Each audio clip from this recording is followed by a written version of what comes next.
Hello, Canucks fans, and welcome back to another episode of the Canucks Conversation. My name is Dave Gugelli. That is Harmon Dial in studio with me. Our technical producer is Grady Sass, and our new intern, who's a regular at Canucks Army, Lachlan Irvin, whose last name I learned isn't Irvine. I learned that last year, and I remember it every time I say his name. So welcome to Lachlan, who's going to be interning with us for the next month here in more of a producer role. But he'll still be writing at Canucks Army, I'm told. We'll see how that goes. But I got to tell you that today's episode of Canucks Conversation is brought to you by the wonderful folks over at Wendy's Daily Face-Off Survivor Pool.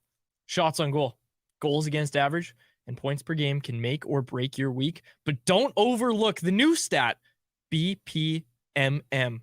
That is Wendy's Bacon Portobello Mushroom Melt. Sure, it may not help you win weekly prizes with Wendy's and Daily Face-Off Survivor Pool Fantasy, but unlike our predictions, it never disappoints. So try your luck, but don't push it because the Bacon Portobello Mushroom Melt is only back for a limited time. If you miss it, you won't get a second chance, much like me every freaking week in this game. Sign up for Daily Face-Off Survivor Fantasy today, sponsored by Wendy's and the Wendy's app.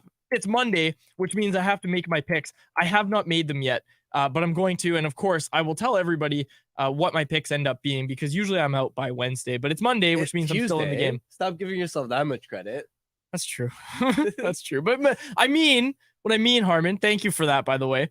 What I mean is that by the time I make my actual pick, yeah, and like have to read the ad again on Wednesday. Right. Yeah. I'll tell you though, my pick today is Quinn Hughes over just to get 1 point. Quinn Hughes needs to get 1 point and I'm good. And a lot of people agree with me on that one based on because you can see who else voted for the same one. One of the props that has 0% right now, the Canucks to score 2 power play goals tonight against the Rangers.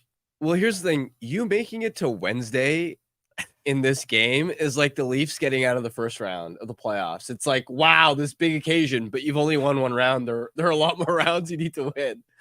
I need Quinn Hughes to get a point tonight, and we'll be back on Wednesday to talk about it. But before we do any of that, we need to talk about the Lotto Line. And Harmon, you weren't here on Friday. Hopefully you're feeling better, by the way. But I got to say, I was harping on this on Friday, and it was me and J-Pat in studio, and I said, reunite the Lotto Line. I said it was time. It was time to reunite the Lotto Line. Rick Tockett, obviously a avid listener of our show, said, this Quads guy, he's onto something. And we saw the Lotto Line reunited on Saturday in New Jersey. Yeah, well, I think the reason I got sick on Thursday night was watching Ilya Mikheyev and Sam Lafferty on Elias Pettersson's wings. Seriously, it felt like every time that line started to get the puck, the play would just die on the wings. I mean, I can think of a breakout late in the first period of that Blues game where Pettersson made a slick play and it was like a partial 2-on-1 with Sam Lafferty, and it like he wasn't able to do anything creative with it. And you know what? It's not even their fault necessarily. It's not like I'm trying to crap on Lafferty and Mikheyev because they've been good for how much money they make, what their roles are. Mikheyev, I think, can be fine as the third complementary piece on a top six line. And Lafferty, of course, has been really effective given his salary, given the acquisition cost. But those guys just aren't built to be in that spot. And it is interesting that we were having this discussion around Pettersson needs more help and that JT Miller also needs some more consistency on the left wing. So the solution there is just give them each other. And it was unbelievable to watch against the Devils. Now, obviously, you have to take it with a bit of a grain of salt because Devils are playing on the second leg of a back-to-back, third game in 4 nights. But man, they scored 5 goals if you were to count the best or disallowed one early. They were buzzing the whole night, single-handedly dominating. And it was just so much fun to see Pettersson with high-end line mates again, to actually have him with players that can make plays. A ton of fun to watch. I don't know if the Canucks are deep enough with their with a second line potentially behind them to stick with that long term. But in the short term, you got to keep rolling with it. Especially when you've got that third line clicking the way that it is. Really is playing like a second line right now. But on the topic of Pettersson, obviously 2 goals and 1 assist. I did rink wide with J-Pat on Saturday. And one thing that I highlighted was that the one goal that Pettersson didn't get an assist on, was JT Miller kind of putting in that loose puck. I highlighted it on Twitter, and I need to point it out again.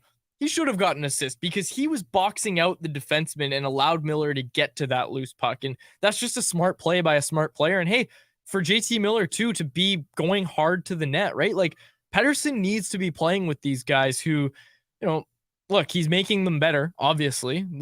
I'm not saying that he's like a passenger or anything. I'm definitely not saying that, but he can't be playing with fourth liners and you expect him to do well.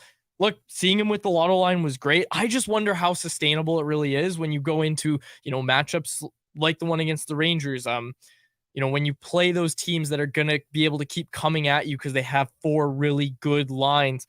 I wonder how long the Canucks can keep it up. They're going to do it tonight in the game against the Rangers.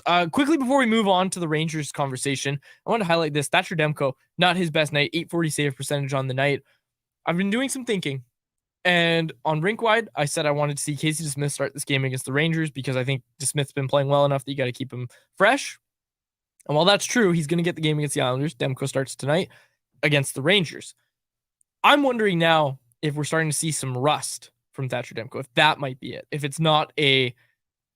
the solution is not, okay, play him less, maybe the solution is play him more. Because even that game against the Devils, guy goes like 25 minutes without facing a shot, right? So that's not great for any goaltender, but I'm just wondering what Demko's workload is going to look like and what really is kind of what's the root cause of him maybe not playing his best since the start of December?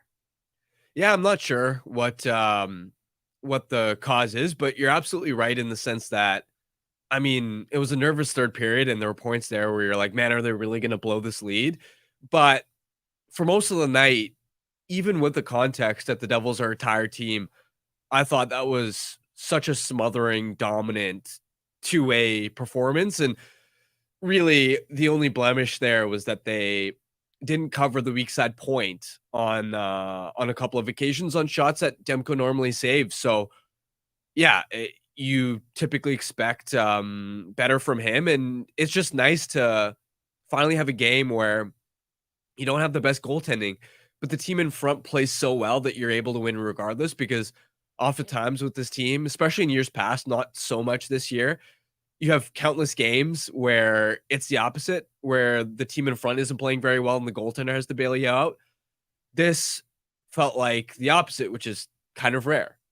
Absolutely. It was like they almost got reverse PDO'd though in the end. Yeah. When New Jersey started making that push, that was what we talked about. Is it's like, wait, is this how every team that the Canucks faced in October felt? Because that was what it was going towards, right? They were dominant at 5-on-5, especially the Lotto Line, obviously, but absolutely dominant. And then New Jersey starts to make a push based on some shaky goaltending from Thatcher Demko, some bad D zone coverage by the fourth line of Nils Amon, Sam Lafferty, and Nils Höglander. That was a trip to go down, and it looks like the Canucks are going to go with the same line saying. Do you have anything about the New Jersey game that you wanted to get to before we start previewing the Rangers game very briefly here? Well, just quickly on the Lotto Line, I wanted to give them credit for the way they generated offense in that it wasn't just them snapping pretty passing plays off the rush. Obviously, Pettersson had the rush goal from a gorgeous Besser pass, but how much of their offense was originating from strong play in front of the net? Like that line always had somebody there providing that net front presence, providing that screen. Pettersson had the tip goal. Miller with the rebound at the net front. They really earned their offense and their chances, their goals with hard work, with strong puck retrieval. And I think that's what made them special when they first found success in 2019-20 is, they have the high-end elite skill to finish shots from distance, to make the Pettersson cross seam pass to Miller. And Miller then has the finishing ability to pot that, whereas most NHL players don't from that distance. But what makes them special and makes them better than a lot of top lines in the NHL when they're at their best is they can create offense in so many different ways. That's why they're so difficult to stop, because you can't just watch the tape on them and go, all right, you take time and space away from them on the rush, for example, and that's how you slow them down. Because if that's what you do, Lotto Line will go, all right, fine, we're just going to forecheck you into oblivion. We're going to forecheck you. We're going to create turnovers. And we read off of each other so well. We all have above average, high-end hockey IQ that we're gonna connect on plays regardless. Grady, you had something for us on Demko. Yeah, I just wanted to pull up this tweet from some schmuck named Grady Sass here. I went through the monthly splits of his save percentage. You can see around December, even though he's still getting the wins, save percentage definitely fallen off a bit. Now, it's unrealistic to think he's going to keep up the play we saw from the first 2 months, but he's definitely regressed a little bit. But right now, it doesn't matter because they're winning. I just wonder, later on in the season, if the team starts to, take a mini step back as a whole, do we see that winning record come down? I found this interesting, and thanks for that, Grady, because Jeff and I were on Rinkwide, and Jeff brought up Connor Hellebuck and how well Connor Hellebuck has played as of late. And I went in and had to look. Connor Hellebuck, because Jeff pointed out that there were very few games where Thatcher Demko had a save percentage over 900 in the month of December. That's how Connor Hellebuck started his season. Like, Connor Hellebuck wasn't great to start the year in Winnipeg. And now with the Jets in first place, just like we all thought they'd be, Connor Hellebuck's right there in the Vezina conversation. So for the first 2-3 months of the season, it was, the Vezina is Thatcher Demko's to lose. Now it looks like Connor Hellebuck might be the favorite. And hey, I'm just saying, like, there's a bit of recency bias there, and I'm interested to see how the end of their seasons go, because right now it just feels like Hellebuck's playing the way that Demko was to start the year, and that the two have basically swapped places. So this is going to be an interesting race right to the finish. Yeah, and I mean, look, I don't think the Jets are going to finish first place in the NHL, but if they finish anywhere near the top of the West, then obviously that's going to help the narrative. And you're right, recency bias definitely helps. And look, elite goalies go through these types of stretches. I mean, Igor Shesterkin has a 908 save percentage this year. Yep. He hasn't been, even though the Rangers have been excellent this year, he hasn't been the Igor Shesterkin that we're used to. Andrei Vasilevsky is rocking an 895 save percentage since coming back from his back injury. This happens. And I do like that the Canucks are at a point now where Demko's numbers can fall off. And yet, okay, we're talking about it now, but it's not like this massive red flag that, oh, the sky is falling down. It's not in the context of, oh my gosh, the Canucks season is over because Demko's not playing well. Yeah, they've still been winning games, which I think is a good sign with respect to this team's evolution. Yeah, it's definitely like, I don't want to say nitpicking, but just a trend that I've noticed. And I think it was J Pat pointed it out. And that's what intrigued me to actually look up the monthly splits. Before we transition here, I just want to note on the Lotto line, throw this to you guys, like how great it was to be able to have Hughes and Hronek out at 5-on-5 with that line and almost like supercharge that line, basically loading them up together. It was like a power play, but at 5-on-5 that just territorially dominated. I don't like, how many times did they have the puck in their own zone? There wasn't many. So, and the chances and the looks they had were like pretty much all medium to high danger too, right? Sterling Wilson in the chat called them a cheat code, and I think he's absolutely right about that. We'll see it tonight as well. Can we get the lines up here, Grady, in New York facing those Rangers? Just wanted to also add that, great point, Grady, because the Hughes Hronek pair for most of the season has been used in a matchup role alongside the Miller line. Hughes has barely seen, I don't want to say barely, but he hasn't seen the ice for that many shifts with Pettersson. So last game was also Pettersson finally getting to play with Hughes a ton more.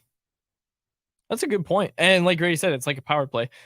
Few people asking about the early start to today's show. We started at 1 o'clock because the game starts at 4 o'clock, first of all. But second, we had John Scott, who's going to be, we pre-taped with him because we had to. So rather than us just sit here in the studio for 3 hours with nothing to do, we recorded with John Scott early this morning, and we're going to be playing that at the end of this episode so that we can get home and fulfill our other duties with the 4 p.m. start. 4:30 start tomorrow in Long Island, I believe. Yes, 4:30 start tomorrow. So the show will be back normal tomorrow. It'll be a 2 o'clock start from us. And honestly, I think Thursday as well. We'll keep it normal. Wednesday, I'm away. You're in with Irfan Ghaffar on Wednesday. So we'll see how that goes. I'm just kidding. You guys are going to crush it.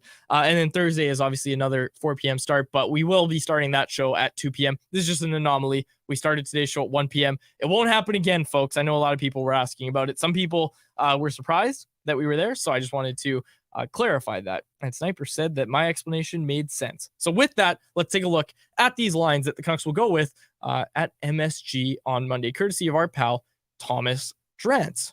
Keeping the Lotto Line together. You don't change a winning lineup, and that's what the Canucks will do. The fourth line remains intact. They don't have a ton of options. I don't think Linus Karlsson's better than anybody on that fourth line, even though that fourth line struggled mightily last game.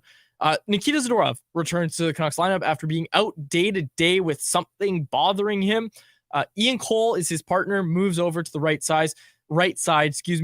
Speaking of size, you keep Soucy and Myers together as a pairing. That surprises me a little bit. I thought we would see Soucy Cole together, and I'm not trying to nitpick here, but I kind of dove into the splits with in very similar sample size of Soucy Myers as a pairing and Zadorov Myers as a pairing. They had very similar results, but in terms of quality of competition, the Zadorov Myers pairing was playing matchup minutes in a lot of their minutes, and I just found it interesting. I thought eye test analytics that I looked at backed it up as well. Zadorov Myers, I thought would be the one that they go back to, but Soucy will be Tyler Myers' partner, at least to start tonight's game. Yeah, and there is no like true second pair, true third pair. The Zadorov, Cole, Soucy Myers, they're going to be deployed roughly equally. Mm-hmm. I think it's going to be a balanced bottom four. I'm curious to see how Cole looks on the right side. I think we also got to remember in the context of, okay, I think we could both agree that his play has slipped a little bit lately compared to where he was early in the season, where he was such a steady rock. But also now he's getting an upgrade in terms of the caliber of partner he's playing with, going from Noah Juulsen, who, to his credit, had been playing a lot better lately. But Zadorov is unquestionably an upgrade on Juulsen as a partner. How does that sort of stack up against, okay, now you're going to have to adjust to playing the right side? Is there going to be much of a learning curve? Cole's done it in the past, so perhaps not. But I'm curious to see how that looks, because this is one of the first times I think we're seeing this coaching staff lean on 4 left shot defensemen in the lineup at the same time. J-Pat wrote about this, so we'll talk to him about it tomorrow when he joins us on this show.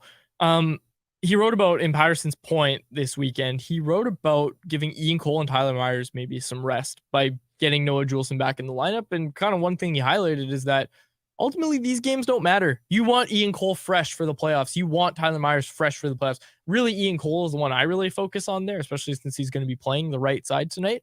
Noah Juulsen playing well gives them that ability to at least explore that. So we'll see if they do that. Thatcher Demko starts. Igor Shesterkin starts for the Rangers. Let's get to our Light the Lamp contest, brought to you by our friends over at Four Winds Brewing. Also, someone in the chat said, I can't wait for the Harm ad reads on Wednesday when you're doing the ad reads. That should be fun. Am I? Well, unless you want to ask Irf to, it's your call, man. But yeah, I think if he's guest, he's guest co-host, true, I think you got to do it. Do you want to try this one? I don't even have it open. All right. Vancouver is playing New York tonight, and we want to know who's going to score the first goal for Vancouver. If you nail it, you could win a $25 gift card to the Four Winds Tap Room, located at 72nd and River Road in Delta. Enter by following us on social media. Keep an eye out for today's show clip and comment who you think will light the lamp and score the first goal tonight. Winners will be contacted directly. Check us out at Canucks Army or at Canucks Convo on Twitter, at CanucksArmy.com on Instagram, and Canucks Army on Facebook. And make sure you ask about Four Winds Light Lager at your local liquor store, or have some delivered to your front door through the online shop at fourwindsbrewing.ca. Predictions? The TV behind me shut off. I mean, it has to be someone from the Lotto Line. Let's go JT. I'm going Elias Pettersson. Grady, would you like to jump in? Andrei Kuzmenko. Wow. Let Lachlan yell his answer. Lachlan, who you got? Teddy Bluger. Teddy Bluger. Oh. I love it. That's a good pick. Mine's hot. That's a good point. Karan asked who is in. It is Juulsen. Juulsen's out. Myers is in the lineup. Also, this screensaver, the new game I'm going to be playing, is watching to see if the Samsung thing goes, oh, we might do it. Right in the corner? No, it's going to miss. going to miss. Get that Samsung off there. No free ads. Oh, that's right. With that, let's get to anyone else. Do you want to do the anyone else while I fix the TV, Harmon? Let's all watch Quad struggle, try to get it live in the show. All right, let's do it. Oh, Here we go. Here we Okay, go. this is going to be a disaster. It's time for anyone else, presented by DoorDash. It's our listeners' chance to get involved and hit us up in the YouTube live chat. And it's also our listeners' chance to get 25% off and 0 delivery fees on their first order of $15 or more. That's right. For a limited time, folks, our listeners can get 25% off and 0 delivery fees on their first order of $15 or more when you download the DoorDash app and enter code NATION25. That's 25% off up to $10 value and 0 delivery fees on your first order when you download the DoorDash app and enter code NATION25. Offer valid in Canada. Subject to change. Terms apply.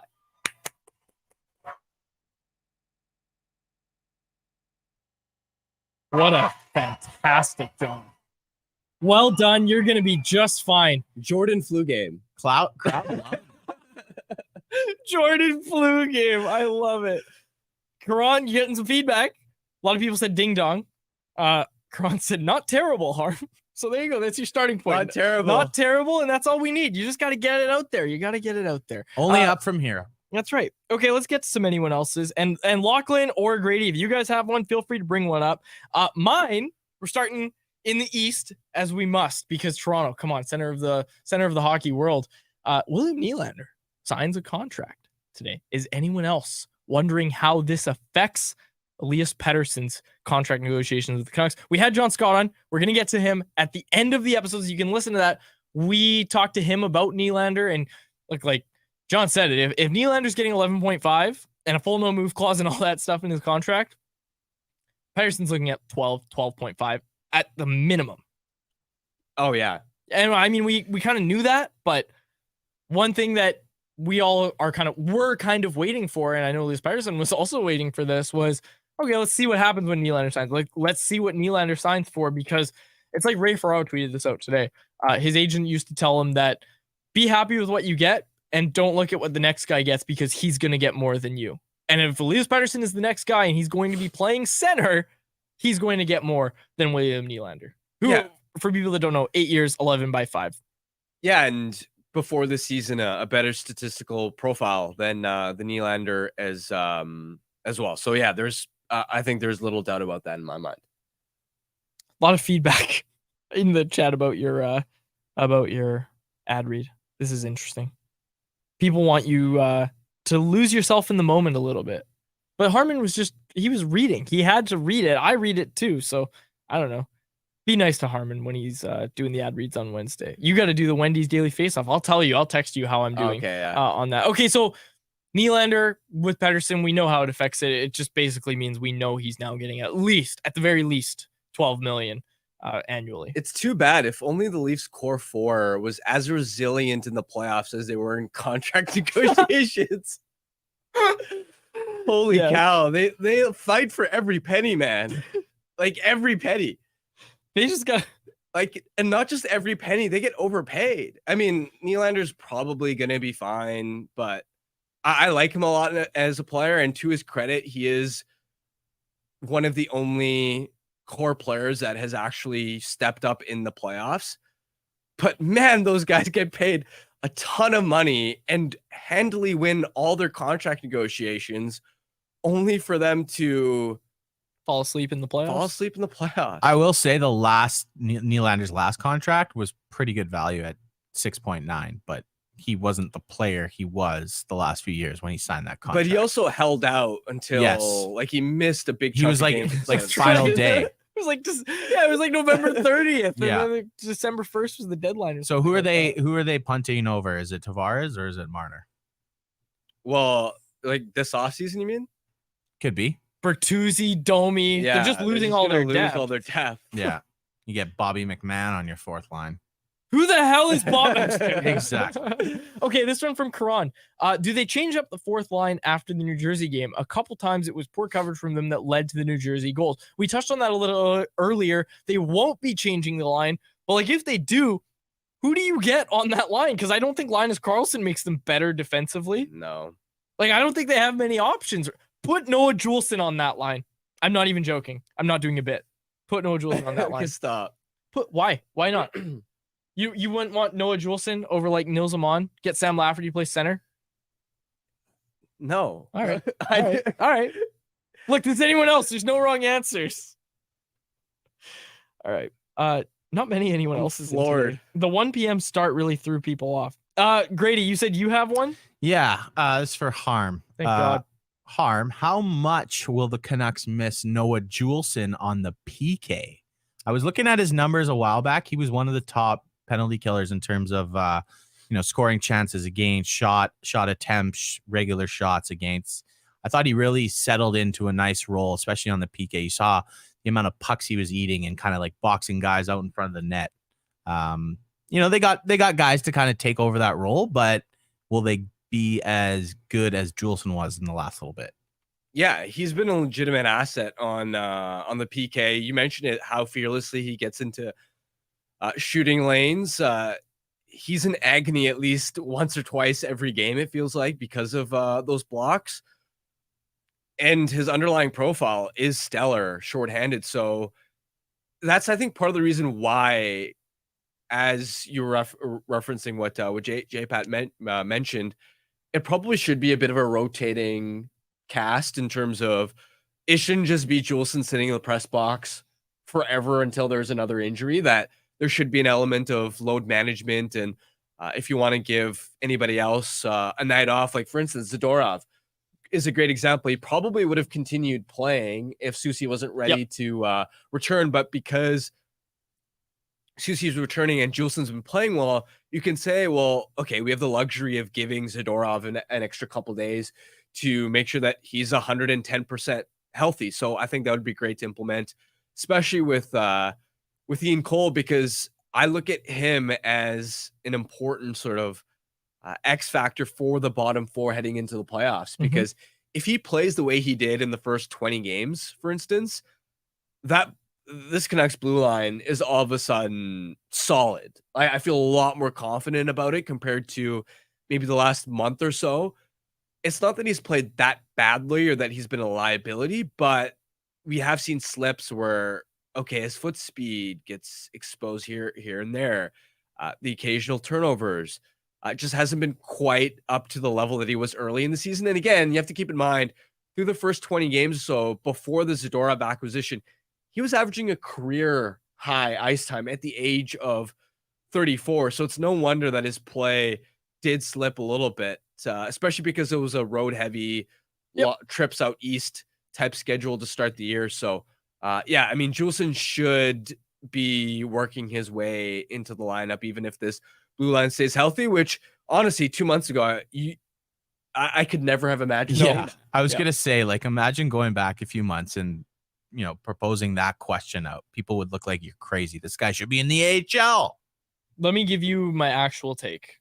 If the fourth line has another off night tonight, like another one where they're on for like 2 goals against or whatever, and it's like, you can't play this line as a trio anymore, take Nils Amon out of the lineup, dress 7 defensemen, get Noah Juleson in there. You can, I'm not suggesting putting him as fourth line center. I was joking about that. But like if it's actually another off night for that fourth line as a trio and there's blown defensive coverage and it costs you in a game against the New York Rangers, like personally, I think I would have done it already. Like I think my lineup tonight would be 7D, 11 forwards, but it's not ideal. It's not ideal for a road trip. Definitely not ideal for back-to-backs, but hey, you got to win these games. You want to win these games, right? So I don't know. I think another off night, you go 70. That's my take on it, at least. Not bad. I don't mind it. Kind of accomplishing the same thing where you're bringing a lot of guys on the back end's ice times down.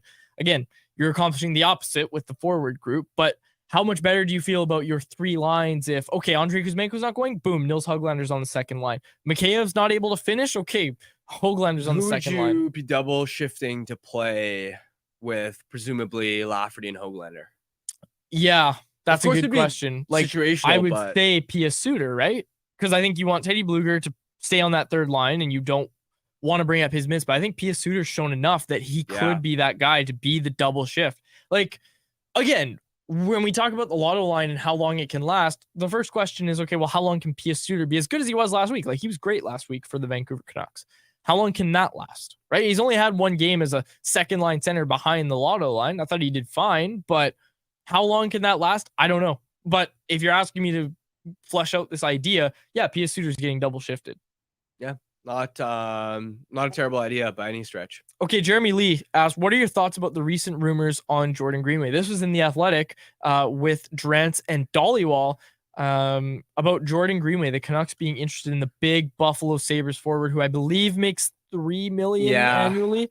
That's where I start to have the hang up. How many points does he have on the year? Because 10 and 28. 10 and 28, and I think a lot of people look at him as a player that could fit really well with Rick Tocchet and Rick Tocchett's system, but in my mind, this is an upgrade on like PDG, and it's not quite what the Canucks need. It's a fine complementary piece, but what's the asking price, right? Like, I don't even know if you'd be okay based on cap space giving up like a 6th round pick for this guy.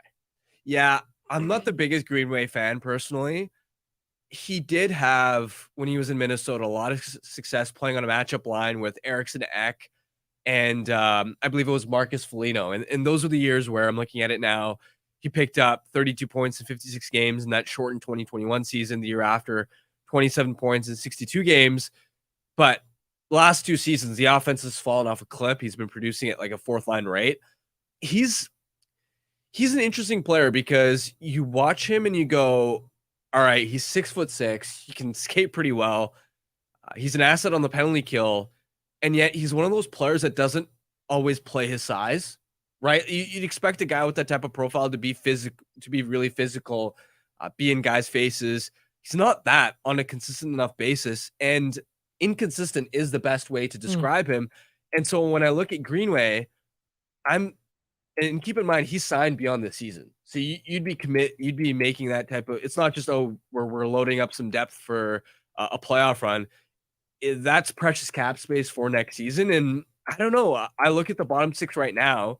And I'm saying, I don't think that they're like the bottom 6 has been an asset for this Canucks team overall, even though the 4th line hasn't been the best of the last couple of games. And he's not good enough to be, in my opinion, a regular top 6 player. So I don't think it's the wisest cap investment personally. Yeah. And if you're making that trade work from a money perspective, you're probably sending Andrei Kuzmenko back the other way. And I just don't think that's a trade you can win. I don't know. I'd be interested to see what the conversations are actually going to look like if it ever gets to that point or if it's there already. But Corey Anderson said, why add Greenway when you can just call up Vasily Podkolzin? Vasily Podkolzin with 2 goals in the shootout winner against the Coachella Valley Firebirds on Saturday. Saturday against the Coachella Valley. Sunday against Coachella Valley. Dave Hall had the recap over at Canucks Army. It was good. It was a good game for Vasily Podkolzin. I don't get the sense that they want to call him up at any point this year. Like, I think they want to give him finally some consistent deployment. He's learning to play the Rick Tocchet system down there in Abbotsford, and I think they're just hoping that next year he's ready to go, and maybe late season stint, but like he'll be a black ace. I just don't know if it's going to be like a mid-season call-up for Vasily Podkolzin. Yeah, let him cook in Abbotsford, in my opinion, because you have to keep in mind, coming up as a prospect, playing in the KHL since he's been, 17 years old, he's never had the chance to be the man anywhere. Yeah, like to be the go-to. You're playing top 6. You're playing on the power play. You're a guy we're leaning on to drive offense. He's always been, think about it, in the KHL, fighting for 4th line minutes. If I make one mistake, I'm going to get benched. I'm walking on eggshells. That's sort of been the mindset, and that's why he's been, I think, the type of player that has played too safe of a style at times and hasn't had a chance to grow into his offensive potential. I legitimately think, and this isn't the fault of the Canucks, nor is it Podkolzin's case, but really playing in the KHL at that time, how hard he had to work to earn minutes, not being able to grow the offensive side of his game, and then even coming to Vancouver, and whether it was under Travis Green, whether it was under Bruce Boudreau, Rick Tocchet, just this constant, you're bouncing all over the lineup. You're desperately trying to earn the coach's trust. Just let him build his confidence down in Abbotsford, score some goals, feel good about himself, and he can be a chip for you next season when, look, you're probably going to need him to hit because, look, next season you may not be able to afford to, or you may not want to pay the price to re-sign somebody like Dakota Joshua, who's a pending UFA Yep. in the middle of a career year, and maybe you look at Podkolzin as a guy that can plug in and be a cheaper replacement in your bottom six. So Sterling Wilson asks, on the topic of Podkolzin, is one season of being the guy enough? I'd say at his age, yeah. it has to be. I mean, he's going to turn 23 in June. If you're the guy every year in the AHL, you're Christian Wolanin. Yeah. And Christian Wolanin's come on this show and says he doesn't want to be that guy, right? Christian Wolanin's fighting to get up to the NHL. And that wasn't supposed to be a shot at Wolanin. I'm just saying that Wolanin doesn't want to be the guy in Abbotsford. He wants to be the guy in Abbotsford who then transitions that to a successful NHL career. And to this point, he hasn't been able to do that. He's continuing to work. Friend of the show. I hope that didn't come across as a shot at Wolanin because it definitely wasn't supposed to be. Anyone else here? This one from Jeremy Lee. We'll get to this one last, and then we'll throw to John Scott after Betway, of course. This one from Jeremy Lee. Side question. How come Canucks never seem to re-sign coaches or players like the Habs? Coaches as players? Is that what he meant? No, wait. Sign players as coaches. Players as coaches? Yeah, Jeremy, you're going to have to clarify that one. Said, how come Canucks never seem to re-sign? First of all, he wrote resign, and I think he means re-sign. Just forgot the hyphen. Coaches or players like the Habs. I don't know what you mean, Jeremy. I'm sorry. I read that without reading it first. I shouldn't have read that on air. Jeremy, you clarify that, and we'll answer that question. Hey, the Canucks are the best lineup if they re-sign coaches as players. Exactly. Yeah, that's what I thought he meant. That's what I thought he meant. I'm like, I think they do. Sedin's coaches and players. He clarified, but I still don't get it. Okay, how come Canucks never seem to re-sign coaches and players like the Habs? I don't know. I don't know, Jeremy. I'm sorry, man. I shouldn't have read that on air. It's a little awkward. Either that or we're idiots. Yeah, we might just be missing something. We'll clarify that later. Let's get to the Betway bet of the day, brought to you by our friends over at, you guessed it, Betway. Also, Grady pointed this out on Twitter as well.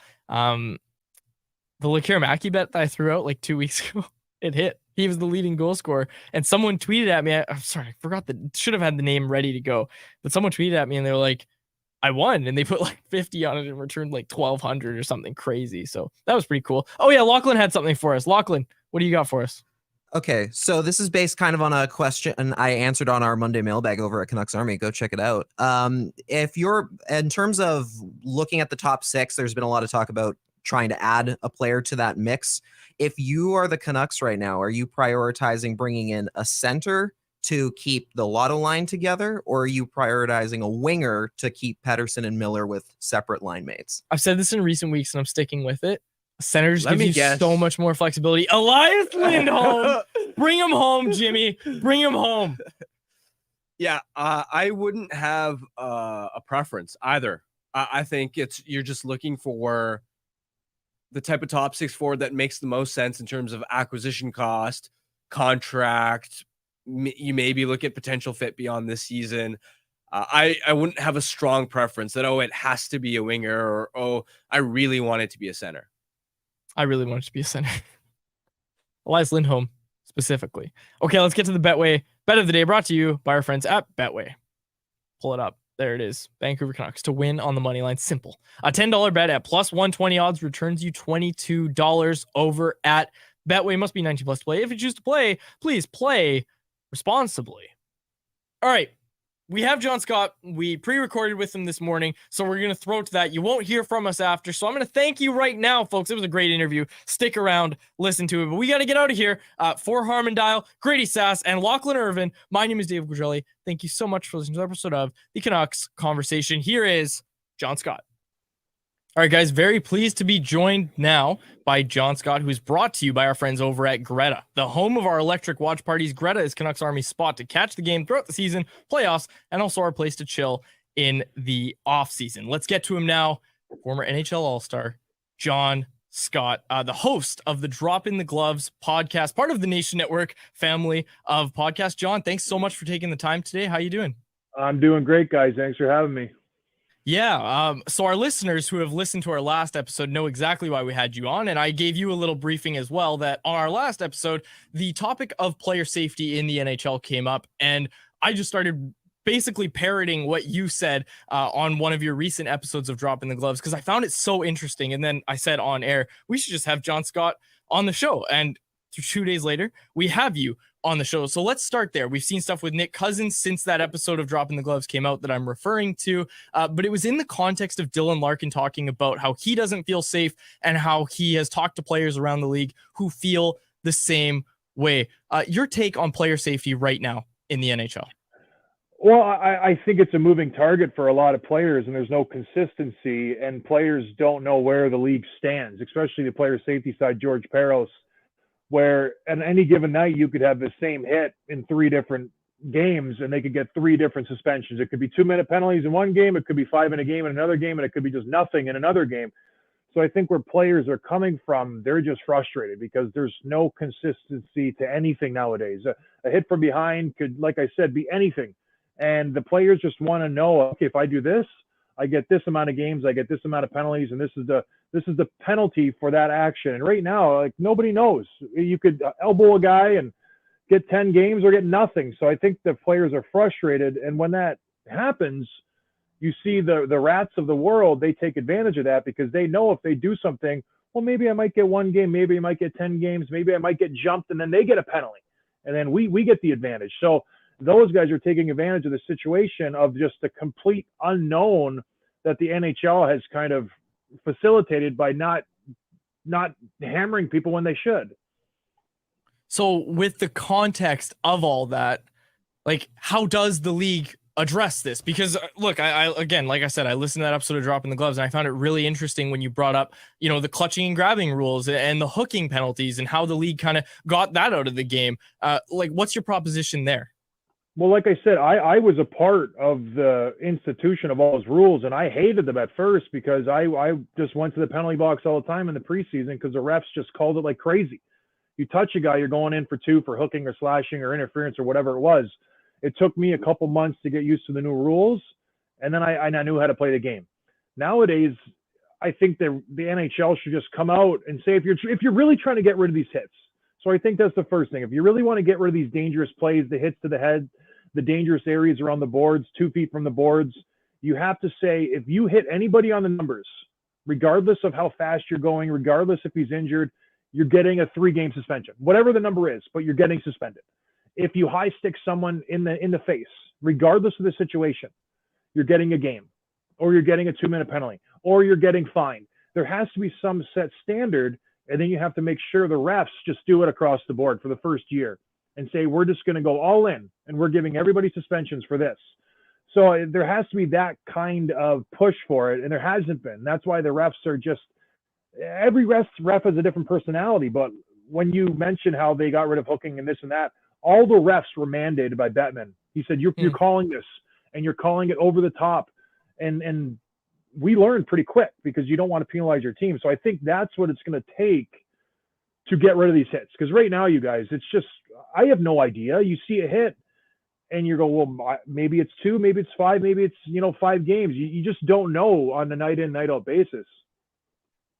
Over the weekend, Kevin Bieksa on Hockey Night in Canada had a pretty epic rant on Nick Cousins and some of the dangerous hits he's made that have sort of gone undetected as far as the Department of Player Safety. What were your thoughts on Bieksa's take there? And is Cousins the type of player where that trend continues and the league has to make an example out of him? Well, I'm buddies with Kevin. I thought he was spot on. I had the same reaction to Cousins when he hit Goodbranson. That night, I think there was so many hits, like there was a Goodbranson hit, there was another one some other where in the league where people were just hitting people from behind. So I thought it was fantastic. And players like Nick Cousins, who is a good hockey player, but he has that edge to his game. If he knows he's not going to be suspended or penalized, he's going to continue to do it. And it incentivizes his team, like on the Goodbranson play. No penalty, even after review. He gets on a shift, Goodbranson jumps him, Columbus gets the instigator, they score in the power play and win the game. So Florida wins that game because Cousins hits Goodbranson from behind. So if I'm Cousins, I'm going into the rest of the season going, I'm going to start burying guys from behind. Why wouldn't I? You know what I mean? And so that's what BX is talking about. These rats, quote unquote, they see this opportunity and they take advantage of it. Like, I get it. He's trying to stay in the league, trying to stay relevant. And why wouldn't Nick Cousins do that? It makes no sense for him not to. You go out, you play physical, you cross that line every once in a while, and you don't get penalized. It's a win-win for him. And then you get jumped and you turtle and you get a power play out of it. That's great. That's fantastic. So they got rid of the instigator, and the NHL's job was to police the players and to keep them protected. And that goes back to Dylan Larkin, why he doesn't feel safe out there, because they're not doing their job. I find it so interesting, especially in the context of, like, you know, being a former enforcer yourself. There's not many enforcers left in the game, but we saw, at least I think from what I remember, like, we saw less of this. Like, enforcers were a deterrent, whether people like it or not. And I know maybe not so much anymore, but enforcers were a deterrent. Like, when you were on teams like that, did you see these kind of hits? No. And there was the outlier every once in a while, because you can't, like, there are some players who were just psycho, like Zach Ronaldo would run around like crazy. And so I would have to tell Zach, like, constantly, I will kill you. Like, literally, I will break your face. And if that didn't work, I would say, I'll just jump one of your star players. Hence what I did in Toronto when I jumped Phil Kessel. So I told their tough guy, I said, if you want to fight, if you're going to mess around, you're not going to fight me. I'm going to go after one of your star guys. And you have to do something to kind of dissuade that. But the toughness factor definitely plays a part in this. I played with star players, whether it's the Thomas Vaneks or the Gavoricks or the Taves or the Jumbo Thorntons. They tell me after the season, I loved playing with you because I had so much more free ice. I had so much more room out there. And I know it's effective. I know I didn't get many fights. It's because nobody wanted to fight me and nobody would hit. And I bring up Chris Neal sometimes because when we would play Ottawa, Neal would average like 10 hits a game throughout the season. And then we would play Ottawa and he would get maybe one. It's because he was scared I was going to beat his doors off. And he's a tough kid. But there's the fear factor, and it's real, and everybody's human. And I would change my game if I knew I was going into Edmonton and Steve McIntyre was there. I go, okay, maybe I don't finish that check. I don't want to fight Steve McIntyre. And I was 6'8", 270 pounds. So imagine if you're 200 pounds, 6 foot, and you have someone breathing down your neck who could literally end your career, or if not season, you know what I mean? So it does work, you guys. And I know people, there'd still be people running around. Maybe, not as much. Not nearly as much. Fighter of a smaller stature in Vancouver, who's obviously a legend in this town. What do you remember about Rick Rippon and his fighting style, switching hands, his boxing style, where, you know, he like, there's that fight against Hal Gill. I'm sure you've seen it, where he's switching hands, he's blocking. Like, what do you remember about Rick Rippon? Played against Ripper many times. Just one of those guys who was a natural talent at fighting. I think he was a Gold Gloves boxer and had every gift for fighting on the ice, the mentality for it, the skills to do it. His only downside, if you could call it that, was his size. Like, he was just too small to mess the big guys, but he was a killer, man. I remember playing him quite a bit when I was in Minnesota, and I was always nervous if he would ask me to fight. He never did, because I weighed like 100 pounds more than he did, and rightfully so. I was way out of his weight class, but he was one of those guys who, if he caught you with one, you knew it was going to sting. But yeah, he was one of the best. He wasn't even a middleweight. He was a lightweight. He was always fighting up in his weight class, and that guy could shock him, man, lefts and rights, and he just had a forever engine. He would never stop. Shifting gears a little bit to the Canucks, they've had a wonderful season so far. Watching them, what's the biggest surprise for you in terms of why they've perhaps been able to find so much success? There's a couple things. Obviously, Thatcher Demko finding his game. I think that's helped them out hugely. I don't know what happened to him last year. If he was injured or just not feeling it. He's a completely different goaltender this year to last. Elias Pettersson, I hated him his first few years. And I know he was putting up points. I didn't think he had that leadership quality. I didn't really like how he went about his first contract situation. He's like, I'll wait and see. Maybe if we get some good players, then I'll sign. That doesn't scream leadership to me. All of a sudden, he's completely changed my perspective on him. I think he's got everything and more. He's the guy I want on my team, leading my team. I think he's done well kind of galvanizing that group. And then Quinn Hughes, I think he's accepted the challenge of being a 1A defenseman and not just a one-dimension offensive guy. And when your top 3 players do that and they are having all outstanding years and taking criticism, and instead of just, you know, saying, no, we're fine, they accept it and then they learn from it and then they get better. I like that. And then you add all these other pieces of JT Miller's, Connor Garland's having a pretty good season. You have the Kuzmenkos, and then your defense is vastly improved. Getting rid of OEL helped. He was a liability back there, and Mizey, and bringing in Who was the trade you got from Detroit? You've got a Hronek. first rounder for him. He's been fantastic. Everybody thought that trade was crazy. First rounder for Hronek, like nuts, and he's been playing great. So everything's worked out great for the Canucks this year. What do you think their ceiling is? We've heard guys like Darren Dreger call them a cup contender, and we've kind of come to the conclusion they're just below that, but maybe they're close. What's your perspective on this Canucks team ceiling? Well, it's still early. We're 40 games in. The cup is their ceiling right now. Like they're right there. I think they're top 5, 6 in the league. I think they need to add another piece to be in the conversation with the Vegas Golden Knights in the West Conference, but I firmly believe they'll be in the Western Conference Finals if the way this keeps going. Winnipeg will be there. Edmonton's getting better, but Vancouver, what is not to like about this lineup? They have 2 solid first lines. Their defense is solid, and they have Thatcher Demko. I think if they add another piece, I don't know how the depth is. Maybe a penalty killing guy who can go out there and win faceoffs when you need him to. So it has to be the cup, right? Like what else is it when you have that roster and you're spending this much money? It has to be a cup appearance. Yeah, that's got to be your goal. Absolutely. Switching gears, speaking of cup contenders, those Toronto Maple Leafs go out and sign William Nylander. Your thoughts on that deal that was just signed this morning? Well, we were joking before we came on. It's like when they signed the deal, I just was going through my head. Usually teams that do this, they're forced to do it because they have multiple Stanley Cups under their belts. And it's like, we got to keep the core together. We have to. These guys have been together for 7 years and they have 1 round win. That's it, 1. And they're re-upping these guys. And next year they have $52 million allotted to their forwards, and they still have to sign like 6 guys. And then you have Morgan Riley on the back end, and you still don't have a goaltender. I don't know. Like maybe this makes sense in 2 years when Johnny T leaves and you free up some of that money. But next year they're going to be. I don't know how you round out this roster next year. That's going to be the thing. You're going to lose a lot of players on this team. You're not bringing back Bertuzzi or Domi. There's no way you're bringing back Brody or any of those guys. So it's just, I get it. Willie's a great player. 11.5. It's a lot. That's a lot. Like he's top 5 in the league now. Like he's in the same conversation as McDavid and Pasternak and those guys. Do you think he's that good? I don't. I think he's good. I don't think he's that good, you guys. You know, I want to ask you with the context of Elias Pettersson then. Like, Elias Pettersson is kind of in that same conversation because we expect Elias Pettersson is probably going to sign for around the same that William Nylander signed for.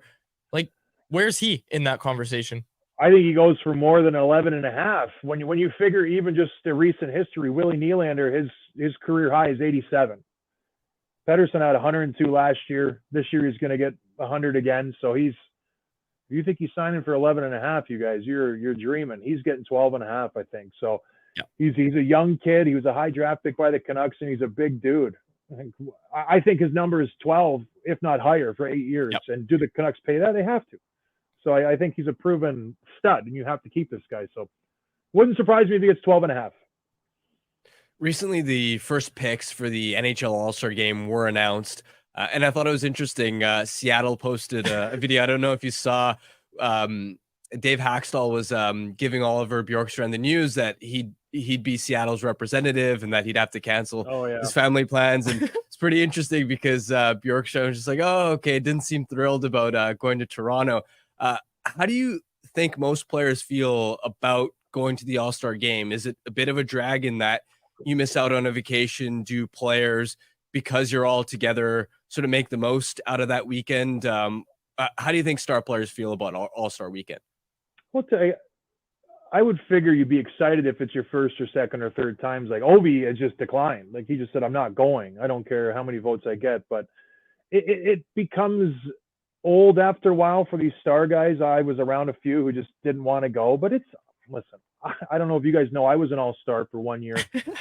I loved it. I thought it was fantastic. And it is an honor. Like not a lot of guys to go. And I work for the Hawks now a little bit. I know Connor Bedard was crazy, surprised and happy that he got voted in or elected and not even voted. So it's an honor. Players like it. I just think the guys who have gone 10 times, just been there, done that, and they want to go spend some time with their family because the season is a grind. You don't get many breaks, and to have 3, especially now it's 4 days.